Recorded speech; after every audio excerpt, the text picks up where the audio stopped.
یا اللہ یا رحمان یا رحیم یا کریم۔ اس مہینے کے پہلے عشرے کی فضیلت کے لیے اتنا ہی کافی ہے کہ اللہ تعالیٰ نے اس عشرے کی راتوں کی قسم کھائی۔ جس چیز کی اللہ تعالیٰ قسم کھا لیں اس چیز کی اہمیت بہت زیادہ بڑھ جاتی ہے۔ اللہ تعالیٰ کا قسم کھانا یہ اس بات کی دلیل ہے کہ ان راتوں میں اور اس عشرے میں اللہ تعالیٰ نے کچھ خاص ہم لوگوں کے لیے رکھا ہے۔ ہم پر اللہ تعالیٰ نے کرم اور اپنی نوازش فرمائی ہے، یہ عشرہ ہمیں عطا فرما کے کہ یوں تو ہم آپ کو بے شمار مواقع نیکیوں کے ذخیرہ کرنے کے اور نیک اعمال کرنے کے دیتے رہتے ہیں، لیکن ہم نے آپ کو ایک اور موقع ذی الحجہ کے پہلے عشرے کی صورت میں دیا ہے۔ اس میں جتنا آپ اپنے لیے آخرت کا ذخیرہ اکٹھا کرنا چاہو اتنا کر لو۔ اللہ کے رسول صلی اللہ علیہ وسلم نے بھی اپنے ارشادات سے اس عشرے کی فضیلتیں بیان فرمائیں، اور اس عشرے کی فضیلت کے لیے یہ بات بھی بڑی اہمیت کی حامل ہے کہ اللہ تعالیٰ نے دو ایسی عبادتیں اس عشرے میں رکھی ہیں جو اس مہینے کے علاوہ، اس عشرے کے علاوہ اور دنوں میں انجام نہیں دی جا سکتی۔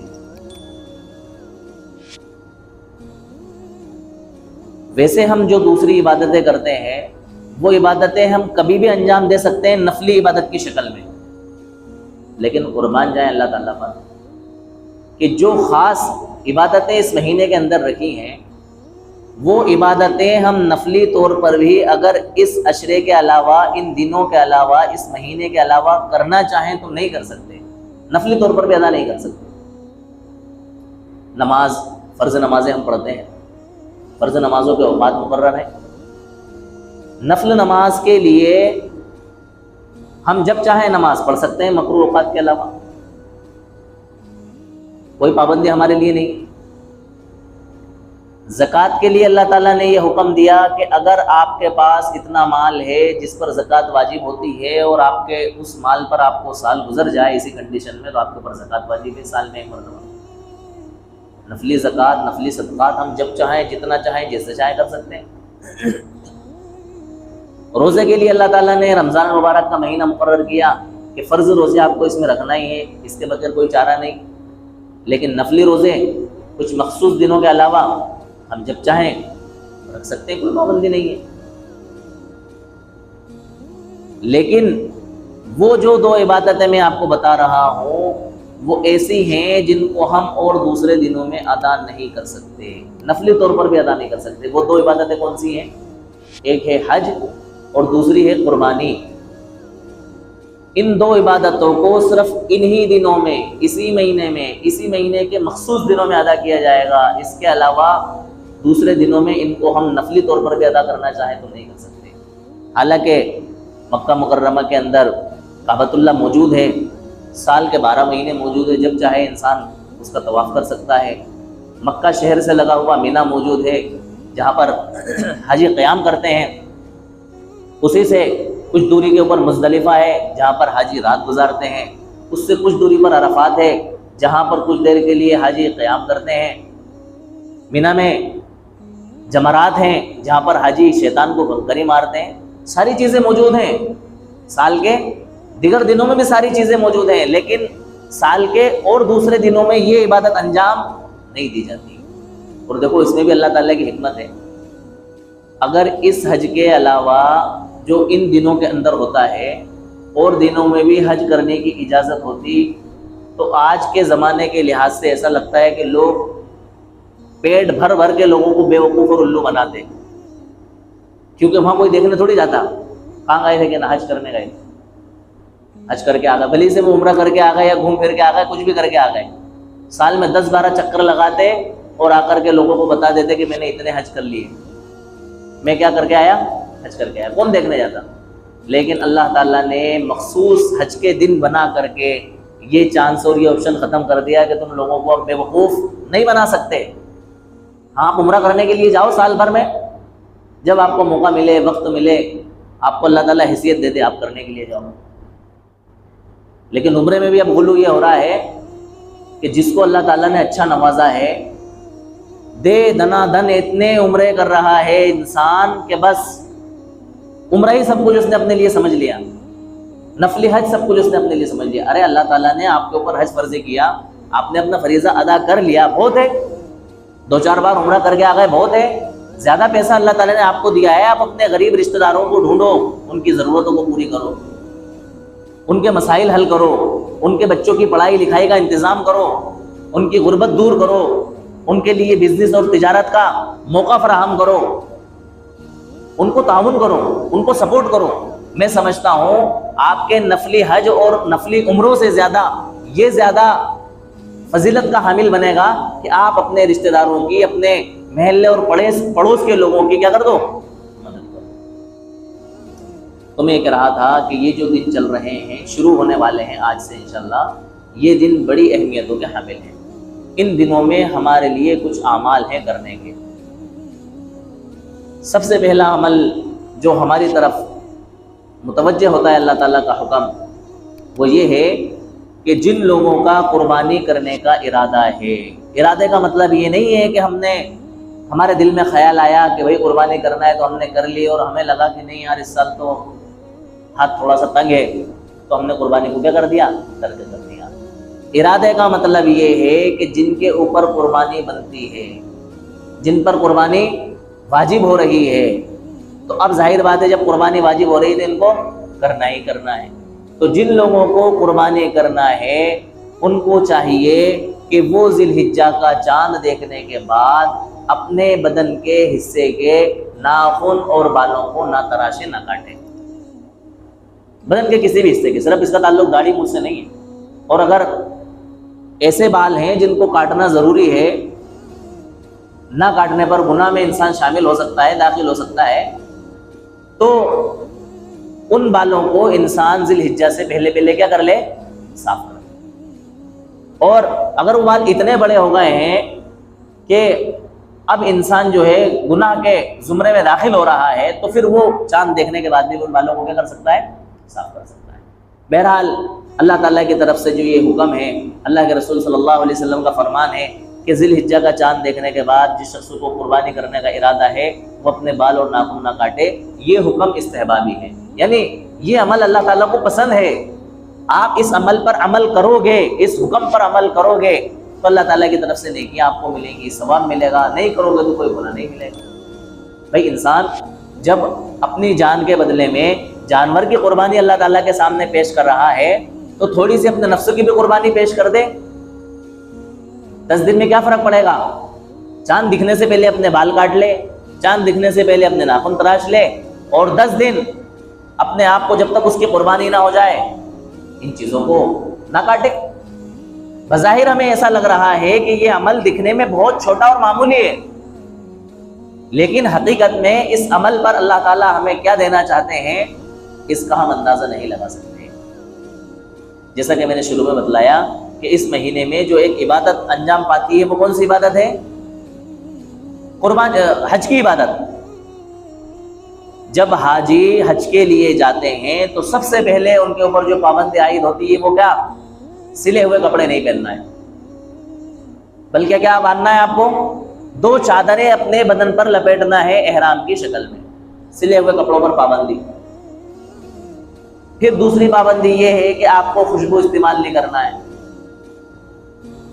اور ایک پابندی یہ ہے کہ ان حج کے دوران احرام کی حالت میں آپ کو اپنے بال اور ناخن نہ کاٹنا ہے۔ جتنی پابندیاں ہیں ان پابندیوں میں سے ایک پابندی یہ بھی ہے کہ آپ کو اپنے جسم کے بال اور ناخن احرام کی حالت میں صاف نہیں کرنا ہے۔ علماء کرام نے اس عمل کے ذریعے، اس حکم کے ذریعے ایک نقطہ نکالا کہ دیکھو جب حاجی احرام کی حالت میں ہوتے ہیں ان کے اوپر جہاں دوسری پابندیاں ہوتی ہیں وہیں ایک پابندی یہ بھی ہوتی ہے کہ آپ اپنے جسم کے بال اور ناخن نہ کاٹیں۔ اللہ تبارک و تعالیٰ کی رحمت جوش میں آتی ہے، عرفات کے میدان میں اللہ تبارک و تعالیٰ کی رحمت برس رہی ہوتی ہے، تو ہم لوگوں کو جو اللہ تعالیٰ کے گھر نہ جا سکے، جو حج پر نہ جا سکے، یہ امید ہوتی ہے کہ ہم نے بھی اپنے جسم کے بال اور ناخن نہ کاٹ کے حاجیوں کے ساتھ مشابہت اختیار کی ہے۔ جس طرح سے حاجی احرام کی حالت میں اپنے بال اور ناخن نہیں کاٹ رہے ہیں، ہم نے بھی اللہ تعالیٰ کے ایک حکم پر عمل کرتے ہوئے ان حاجیوں کے ساتھ یہ مشابہت اختیار کی ہے کہ ہم بھی اپنے جسم کے بال اور ناخن نہیں کاٹ رہے ہیں۔ اللہ تعالیٰ کی ذات سے امید یہ ہے کہ اللہ تعالیٰ ان حاجیوں کے اوپر جو اپنی رحمت کی برسات اور بارش فرمائیں گے، اس کی کچھ چھینٹیں ہم لوگوں پر بھی فرما دیں گے۔ یہ امید ہم اللہ تبارک و تعالیٰ سے کر سکتے ہیں۔ تو سب سے پہلا حکم عشرہ ذی الحجہ کا، اس ذی الحجہ کا چاند دیکھنے کے بعد جو ہم پر عائد ہوتا ہے وہ کیا ہے؟ جس حکم کی حیثیت استحباب کی ہے کہ ہم اپنے جسم کے بال اور ناخن نہیں کاٹیں گے۔ دوسرا حکم ہمارے لیے یہ ہے کہ ہم ان 10 دنوں کے اندر کوشش یہ کریں کہ ہم سے کسی طرح کا کوئی گناہ سرزد نہ ہو، کسی طرح کا کوئی گناہ سرزد نہ ہو۔ ہمیشہ ہماری یہ کوشش ہو کہ ہم اگر کوئی بھلا کام اور نیکی کا کام کر سکتے ہیں تو کریں، نہیں کر سکتے تو ہم اپنے آپ کو خاموش رکھیں۔ نیکی نہیں کر سکتے تو گناہ بھی نہیں کریں۔ کیا اللہ تبارک و تعالیٰ ان دنوں کے اندر جو نیک اعمال ہم کرتے ہیں نا، اللہ تعالیٰ کو بے انتہا پسند ہے۔ اللہ کے رسول صلی اللہ علیہ وسلم نے فرمایا کہ اس عشرہ ذی الحجہ کے دنوں میں جو شخص کوئی نیک عمل کرتا ہے وہ اللہ تعالیٰ کو اتنا پسند ہے کہ اس عشرے کے علاوہ دنوں میں اگر کوئی نیک عمل کیا جائے تو وہ اللہ تعالیٰ کو اتنا پسند نہیں جتنا نیک عمل ان دنوں کے اندر اللہ تعالیٰ کو پسند ہے۔ لہٰذا ان دنوں کے اندر ہم تسبیح کی کثرت کریں، تکبیر کی کثرت کریں، تحلیل کی کثرت کریں، تحمید کی کثرت کریں، یعنی کہ ہم اللہ تعالیٰ کا ذکر کریں۔ وہ جو تکبیر تشریق ہوتی ہیں نا، جن کو ہم 9 ذی الحجہ سے 13 ذی الحجہ تک پڑھتے ہیں، ان تکبیرات کا ہم چلتے پھرتے ورد کریں۔ کیا ہیں وہ تکبیرات؟ اللہ اکبر لا الہ الا اللہ واللہ اکبر اللہ اکبر وللہ الحمد۔ یہ جو تکبیرات ہیں نا، ان تکبیرات کے اندر اللہ تعالیٰ کی تسبیح بھی بیان کی گئی ہے، اللہ تعالیٰ کی تکبیر بھی بیان کی گئی ہے، اللہ تعالیٰ کے لیے تحلیل بھی بیان کی گئی ہے، اور اللہ تعالیٰ کے لیے تحمید بھی بیان کی گئی ہے۔ تحلیل کا مطلب ہے لا الہ الا اللہ، تحمید کا مطلب ہے الحمدللہ، اور تکبیر کا مطلب ہے اللہ اکبر۔ ان تمام چیزوں کو اس کے اندر ذکر کر دیا۔ کیا فرمایا اللہ کے رسول نے کہ ان دنوں کے اندر ہم کیا کریں؟ اللہ تعالیٰ کی تعریفیں بیان کریں، اللہ تعالیٰ کی تکبیر بلند کریں، اور اللہ تعالیٰ کا کلمے کا ذکر کریں، ورد کریں۔ اس کی وجہ سے کیا ہے؟ اللہ تعالیٰ کو ہماری عمل پسند آتے ہیں۔ صحابہ نے پوچھا یا رسول اللہ، کیا کوئی شخص اللہ کے راستے میں جہاد کرے، وہ عمل بھی اتنا پسند نہیں؟ بتاؤ جہاد کتنا بڑا فریضہ اور کتنا بڑا عمل اللہ تعالیٰ کا جہاد کا ہے، کتنا پسند اللہ تعالیٰ کو جہاد آتا ہے۔ صحابہ نے پوچھا اللہ کے رسول، کیا جہاد بھی ان دنوں میں عمل کرنے سے زیادہ بڑا ہوا نہیں ہے؟ اللہ کے رسول نے فرمایا ہاں، جہاد کا عمل بھی اتنا پسند اللہ تعالیٰ کو نہیں ہے جتنا ان دنوں کے اندر کوئی نیک عمل کرنا اللہ تعالیٰ کو پسند ہے۔ پھر اللہ کے رسول نے فرمایا البتہ کوئی شخص اس حال میں جہاد میں شریک ہو کہ اپنا جان اور مال دونوں لے کر کے جائے اور دونوں اللہ کی راہ میں قربان کر دے، دونوں میں سے کسی ایک کو بھی واپس لے کر کے نہ لوٹے، تو پھر یہ عمل اللہ تعالیٰ کو کیا ہے؟ زیادہ پسند ہے۔ لہٰذا ہمیں یہ چاہیے کہ ان مواقع سے فائدہ اٹھاتے ہوئے ہم جتنا ہو سکے نیک اعمال کے اندر اپنا وقت گزاریں، اور اللہ تعالیٰ کے لیے جو کچھ عبادتیں، جو کچھ نیک اعمال ہم کر سکتے ہیں وہ سارے کے سارے اعمال کیا دیں؟ تیسرا حکم اللہ تعالیٰ کی طرف سے ان دنوں میں ہمارے لیے جو بنتا ہے وہ ہے تکبیرات تشریق، جس کا میں نے ابھی ذکر کیا۔ یہ تکبیرات تشریق ہر مرد اور عورت پر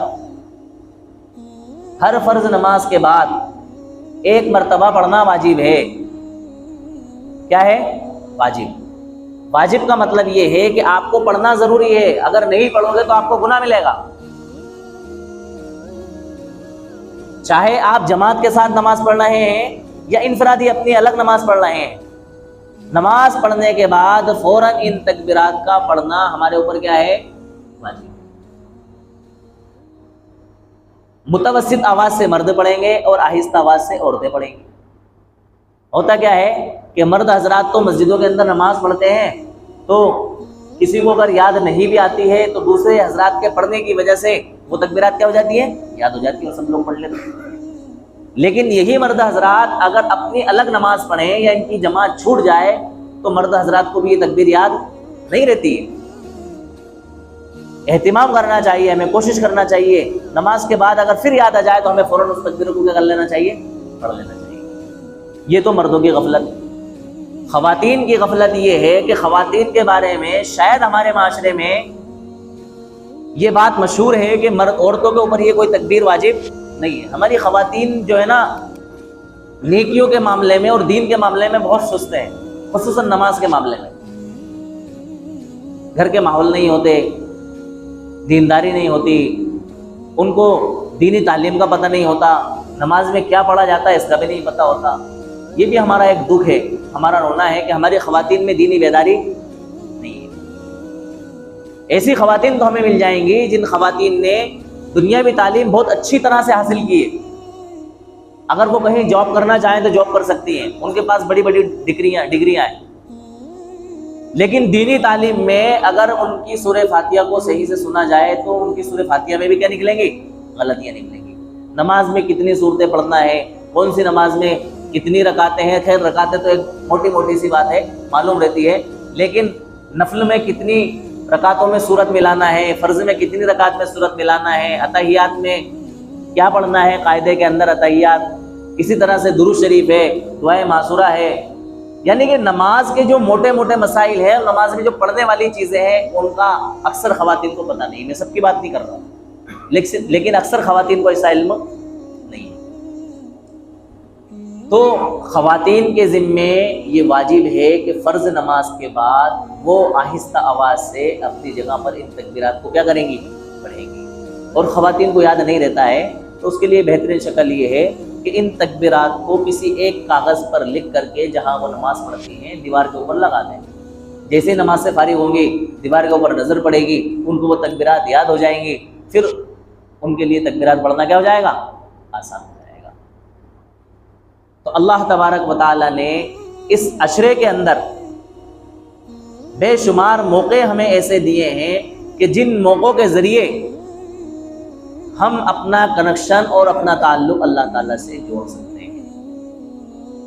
خاص طور سے وہ لوگ جن کو اللہ تعالیٰ نے اس مہینے کے اندر حج کی توفیق عطا فرما دی ہے، حج کی سعادت جن کو نصیب ہو گئی ہے، کیا ہم آپ کو بتائیں، حج پہ جانے والے حضرات بھی ایسے ہیں کہ ان کو حج کے احکامات کے بارے میں پتہ ہی نہیں ہے، وہاں جا کر کے سب گڑبڑ کرتے ہیں، کوئی سکھانے والا نہیں، کوئی سمجھانے والا نہیں۔ یوں نہیں کہ اس سال ہمیں حج پر جانا ہے تو ہم پہلے سے حج کے مسائل سیکھ لیں، حج کے احکامات سیکھ لیں۔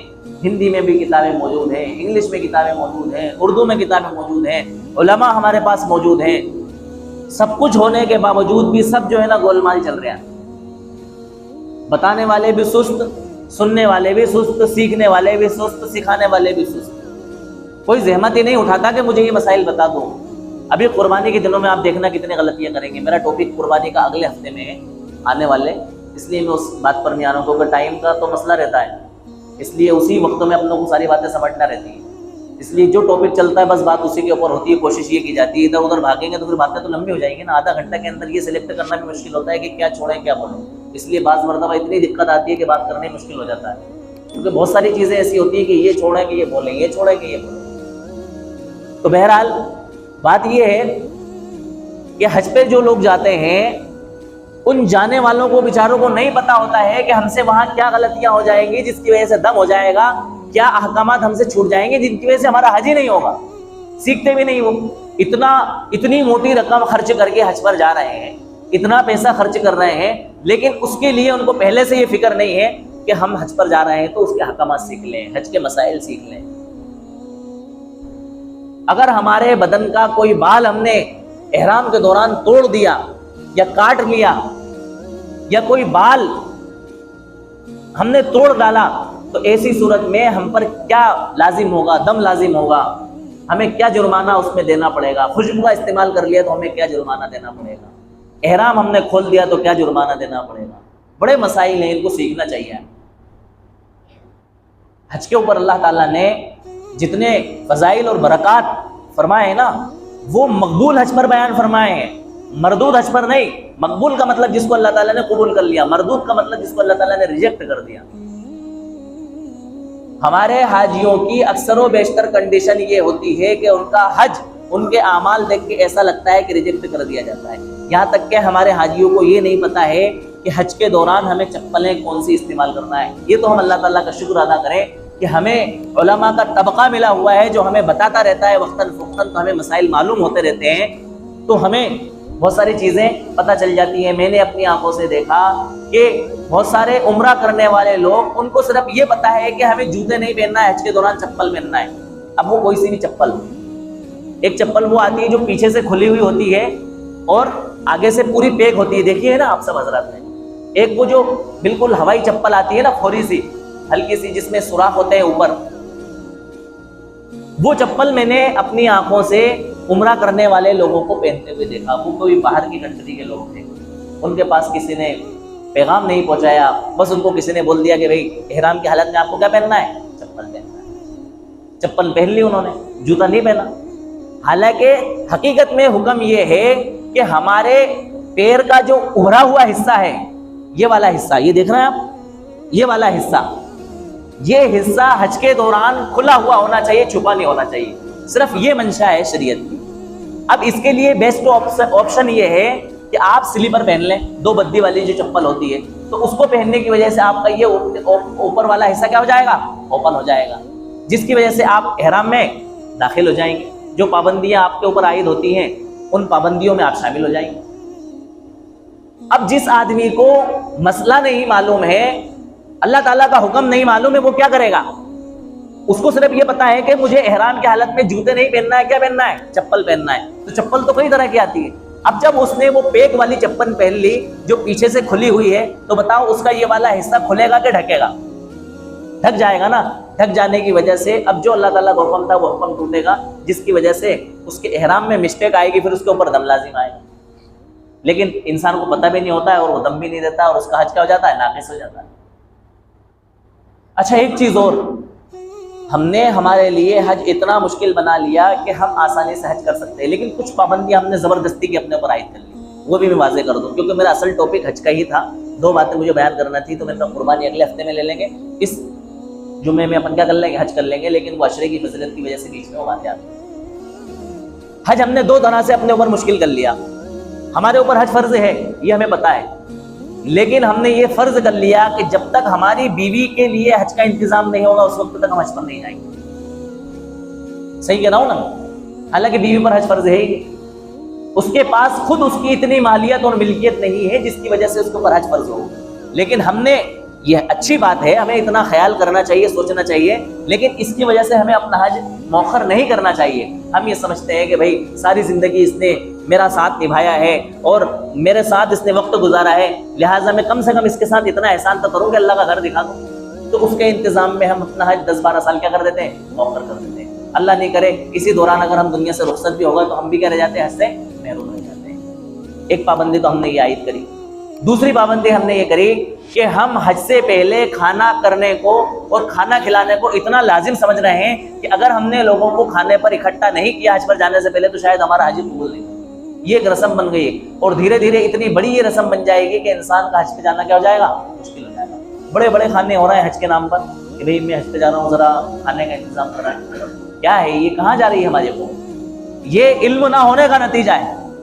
بھائی یہ تو سمجھ میں آتا ہے کہ جو لوگ حج پر جا رہے ہیں ان سے جن لوگوں کو عقیدت ہے، محبت ہے، لوگ ان کی دعوت کریں، کھانا کھلا دیں اور اپنے ان کی مہمان نوازی کر دیں، بات سمجھ میں آتی ہے. لیکن حج پر جانے والا انسان لوگوں کی مہمان نوازی کرا دے، یہ بات عقل میں آنے والی نہیں. اور پھر آنے کے بعد میں بھی کیا ہو رہا ہے، کھانے ہو رہے ہیں. تو 10 لاکھ روپے کا اگر وہ گورنمنٹ کوٹے سے جا رہا ہے تو 10 لاکھ روپے کا خرچ اس کا حج پر جانے کا آ رہا ہے میاں بیوی کا، اور کم سے کم 5 لاکھ روپے کا خرچ اس کا دونوں کھانوں کا آ رہا ہے. 15 لاکھ روپے کا اس کا حج پڑ رہا ہے. 10 لاکھ روپے کا انتظام اس کے پاس میں ہے،